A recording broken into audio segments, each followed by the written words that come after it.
Deuteronomy chapter 18, English Standard Version.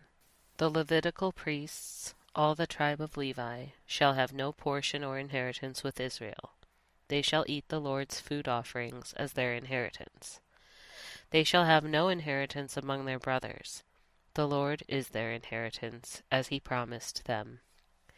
And this shall be the priest's due from the people, from those offering a sacrifice, whether an ox or a sheep. They shall give to the priest the shoulder and the 2 cheeks and the stomach.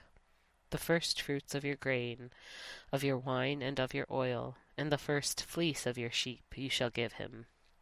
For the Lord your God has chosen him out of all your tribes to stand and minister in the name of the Lord, him and his sons, for all time. And if a Levite comes from any of your towns out of all Israel, where he lives, and he may come when he desires, to the place that the Lord will choose, and ministers in the name of the Lord his God, like all his fellow Levites who stand to minister there before the Lord, then he may have equal portions to eat, besides what he receives from the sale of his patrimony. When you come into the land that the Lord your God is giving you, you shall not learn to follow the abominable practices of those nations. There shall not be found among you anyone who burns his son or his daughter as an offering, anyone who practices divination, or tells fortunes, or interprets omens, or a sorcerer, or a charmer, or a medium, or a necromancer, or one who inquires of the dead.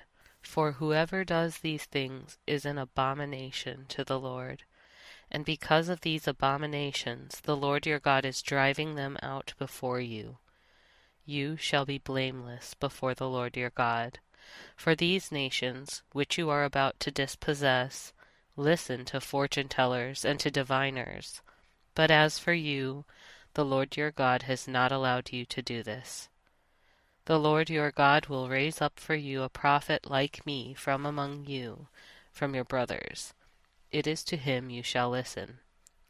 Just as you desired of the Lord your God at Horeb on the day of the assembly, when you said, Let me not hear again the voice of the Lord my God, or see his great fire any more, lest I die. And the Lord said to me, They are right in what they have spoken. I will raise up for them a prophet like you from among their brothers, and I will put my words in his mouth, and he shall speak to them all that I command him. And whoever will not listen to my words that he shall speak in my name, I myself will require it of him. But the prophet who presumes to speak a word in my name that I have not commanded him to speak, or who speaks in the name of other gods, that same prophet shall die.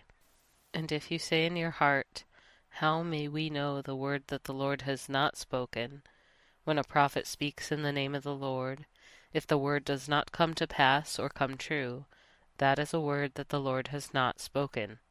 The prophet has spoken it presumptuously. You need not be afraid of him.